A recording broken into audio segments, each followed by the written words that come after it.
Of boxing news today. And today it looks like we've got a handful for you. Let's start off with good old Terence Crawford. Has a story recounted by Alan Fox. He's reportedly been stripped of his IBF welterweight title, and interim champ Jaron Boots Ennis has been elevated to the new 147-pound champ. So there you go. There was his 15 minutes of fame out the window. It's all been stripped. Jaron Ennis elevated. Now this all could have been avoided if Terence would have chosen to fight Boots, but instead he chose to fight Errol Spence Jr. in a rematch, and then it looks like he's going to be hustling some fights at 154, 168. So just Google the. You don't need to Google much in terms of boxing news, but you'll find an awful lot of information about opinions, let's just say, opinions about Terence Crawford and why he's made the decisions he's making right now. Speaking of decisions, it looks like Dana White's backed boxer, Callum Walsh, remains undefeated. Let's have a look here. Unbeaten super welterweight king Callum Walsh, 9-0, 7 knockouts. Won a 10-round unanimous decision over Ismael the Beast Villarreal. He's 13-2 now on Thursday night over Madison Square Garden in New York City. So also on that card, I want to report that unbeaten lightweight knockout machine Sugar Cane Sandoval is now 11-0, 11 knockouts, won by technical knockout over Wesley Ferrer, who's now 17-2-1 in round number 5. The unbeaten light heavyweight Numal Dejambekov, he's now 8-0, scored an 8-round unanimous decision over Frederick the French Revolution Julian. He's now 13-3. Undefeated welterweight Gore Yevtsian, he's now 17-0. Pounded out a victory over Luis Alberto Veron. He's now 28-2 over 8 rounds. Super welterweight Brian Cabala, 16-1, knocked out Kenneth McNeil.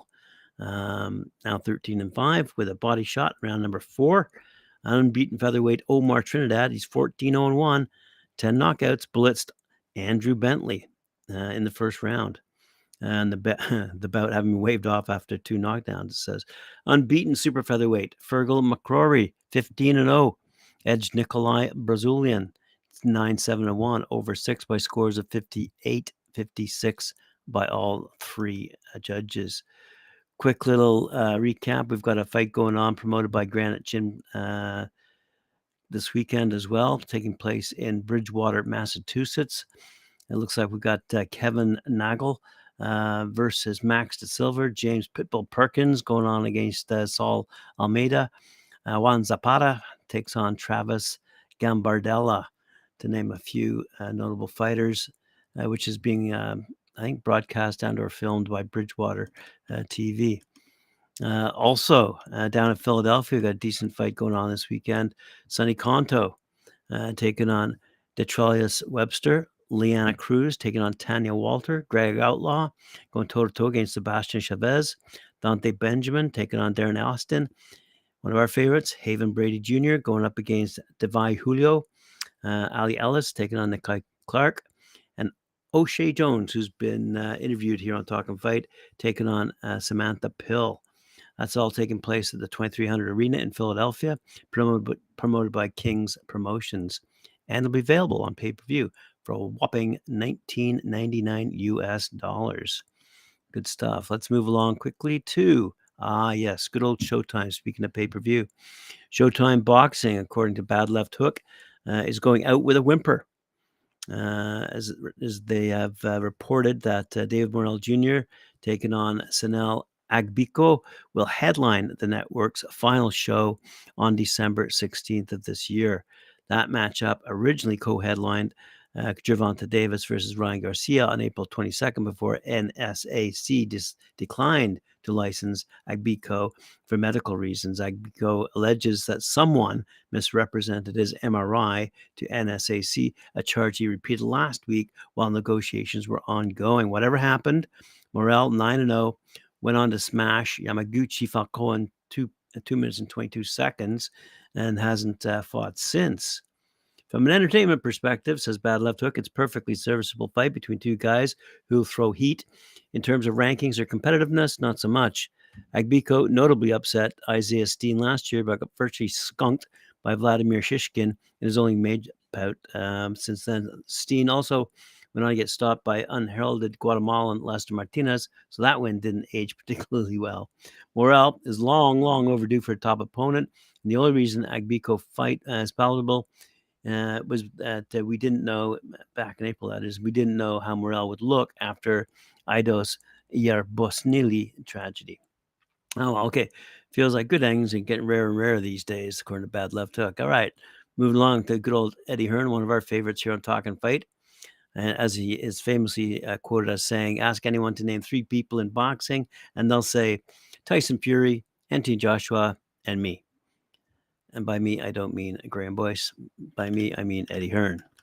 So Eddie Hearn was in the news the other day, as I reported, courtesy of the words of wisdom from Teofimo Lopez Jr., and they've been duking it out ever since. It all started when Lopez took a shot at Hearn and DAZN, responding. Okay, I'll tell you what he said first. He said Lopez tagged Hearn on Wednesday and wrote, like I said, no more than 5 years. It's going to happen whether your sterling silver spoon-fed schmuck likes it or not. Analytics don't lie was the hashtag. As I said, that's with respect to DAZN and their relationship with boxing, which Lopez thinks will last no more than 5 years, in brief. So those comments, having been brought to Hearn's attention, had this to say. I talk about the commercial value of a fighter. You're talking about a guy, Lopez, who boxed once in 2021, twice in 2022, and once in 2023. He's a young man, and all because he has an unrealistic expectation of his commercial value. Say it's black and white. I don't always feel sorry for Bob Arum, but I know the frustration he's feeling with Lopez. Imagine going to a meeting with a fighter who might have a value of $2 million in a fight for defense, and this kid thinks he should get $8 to $10 million. But the numbers are black and white. We know what ESPN will pay because they run the analytics, like you say. They'll run your past performances, your ratings, your numbers, maybe your digital imprints, maybe your social numbers, whatever. Now, it's interesting to note that Hearn and Lopez do have a history together. Back in November 27, 2021, Matchroom promoted then unified champion Lopez's mandatory defense of his IBF lightweight title against George Kambosos Jr. after original purse winner Triller was forced to default. Remember Triller? Whatever happened to Triller? That bout took place on DAZN at the Hulu Theater in New York, and Lopez lost. It was a split decision. So Hearn continues. We know your gate. You crept over the line to sell out the theater against Kambosos with 4,000. It was my show, and if you want to say that's because you promoted it, it was on DAZN. When you boxed Josh Taylor, he continued, at the same arena on June 10th and won via unanimous decision, you couldn't sell it out. So we know how many tickets you're going to sell. If you look at the revenue in the park, we can make you an offer. On what planet do you live on if you think that offer should be 3 or 4 or 5 times bigger than what it is? And where do you think this money comes from? That's the frustrating thing about these conversations, says Hearn. Do yourself a favor, get out and fight. Make yourself a couple $1,000,000, build momentum, and work towards a mega fight. Sitting on the sidelines, moaning, and saying Bob Arum should be paying you $8 or $10 million for a fight that doesn't rate or sell tickets is not the answer. By the way, DAZN will be over in 5 years. Is that a good thing for you? That's actually a bad thing for you, Teofimo, because if there's one person bidding, your numbers are going to keep going like this. It's weird. And I think Teofimo is a great fighter, a great character, but it's a strange comment from him. I don't really know, just another pop. So it appears Lopez has no interest in collaborating with Hearn. When a user on X wrote, that's formerly Twitter, wrote to Lopez saying he was burning a bridge with Hearn and DAZN, Lopez quipped, "That's not a bridge I want to be ever part of."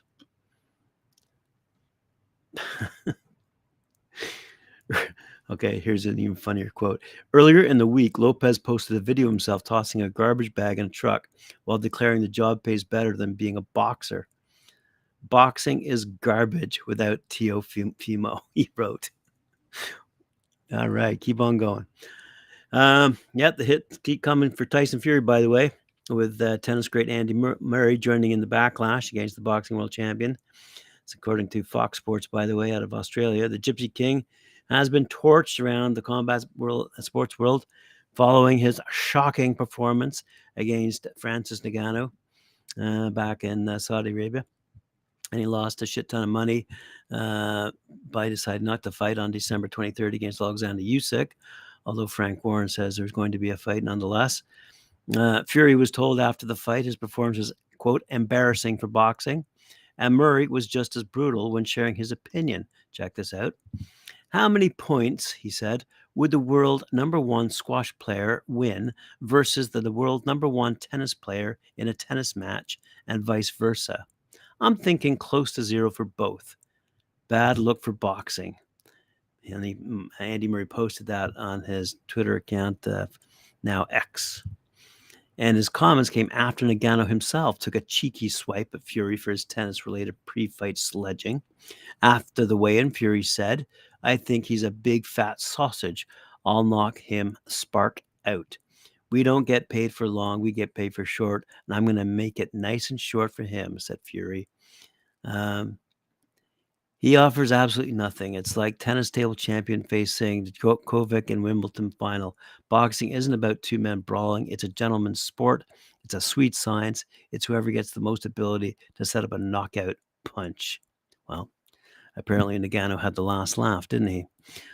Right, let's move along now to what Frank Warren has said about that particular show, because there have been comments that it did not sell very well on pay-per-view, and it looks like even Frank Warren has admitted not that it did worse than expected. He's claiming it was a success. And when asked about the numbers, he said it looks like we're around 60,000 pay-per-view buys on ESPN. It's in the States. It's said what's been said. As for the accuracy, I'm not even going to comment on it, said Warren. All we need to focus on is the big fight, and it's on. That fight was broadcast during the day in the U.S. due to the time difference, and so it was more focused on the UK market, for which it had this Saturday night time slot. Warren was then asked about that, to which he said TNT Sports box office pay-per-view hit the targets expected, but provided no figures. It done very well, and I'm quoting, "Everybody's happy. We set out to do what we achieved." So Frank Warren's happy. All right, now speaking of happy, apparently a boxer by the name of Andre August is pretty happy, and he's set to fight a fellow by the name of Jake Paul. So who is Andre August? According to sportnews.com, he's born in Houston. He's got a 10-1-1 record with 5 wins via knockout. And at the amateur level, he was a 3-time regional Golden Gloves champ and a 2-time Texas state runner-up. But he turned pro in 2013, and since then, the 35-year-old has won 5 straight after suffering his first defeat in his 6th contest. And he last competed in August, beating Brandon Martin, which was his first fight in almost 4 years. The combined record of his opponents before facing him was 34, 65, and 6, and 3 were making their professional debut. However, he had this to say: "Jake Paul has the money, the fame, the team, and the resources, but he doesn't have my hunger. When that bell rings, I'm going to go straight to Jake Paul and ring his bell and send him back to YouTube for good." All right, boxing fans, that concludes the show. I appreciate it. You joining me here on Talkin' Fight. That was a good one. Remember to like, share, subscribe, hit that notification bell for me, and we'll see you later on at 7 p.m. Eastern Time when I join Tim Witherspoon and Lou Eisen and Mike Orr for the Friday night panel. As I said, 7 p.m. Eastern Time. Thank you very much for joining me. See you tonight.